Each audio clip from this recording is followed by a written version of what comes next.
maybe she's hurt. That's what I'm hoping. But I don't know. They keep looking in the river.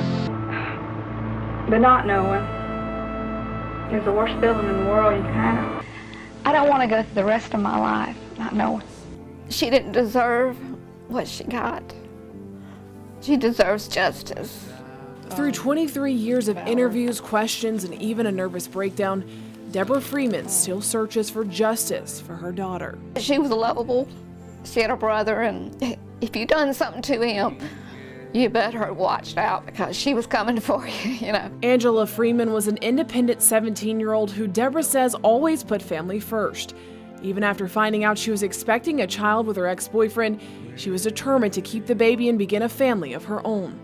But Angela would never get to see her child grow. Angela would never even make it to her 18th birthday. She said she'd see me Friday, and she left, and that was it. You know, we never saw her again. But when she walked out the door, she did say, "Mom, I love you."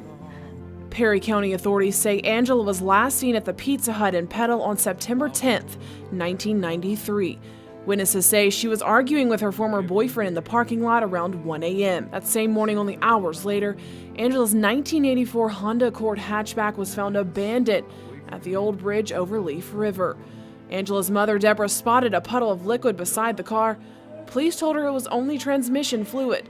They assumed the teen was just another runaway. But when Monday passed and Angela didn't show up for work, Deborah called her local TV station. It was then that authorities began to believe the clues were leading them to something much more sinister than originally expected. Forest County dogs were down at the bridge, and people were starting to look for her.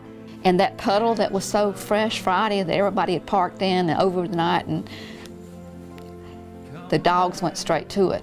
That puddle would turn out to be Angela's blood, and the search intensified. K-9 units were able to sniff out Angela's keds, one in the tall weeds near her desolate car, the other beyond a locked gate on private property.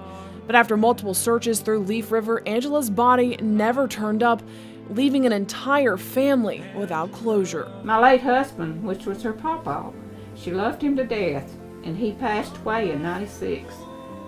And he never knew what happened.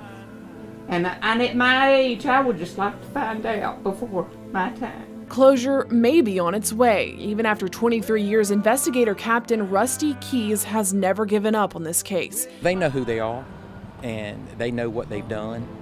And I think over time, they need to come to that realization in their heart that they took a life, and they need to stand up for that. Until that day, Deborah and her mother, Clydell, hold on to every memory they have of their teenage daughter. What do you think when you look back at pictures like that? She was just a kid. Yep. Then she had her life taken, and so much I didn't see. Merry Christmas and Happy New Year.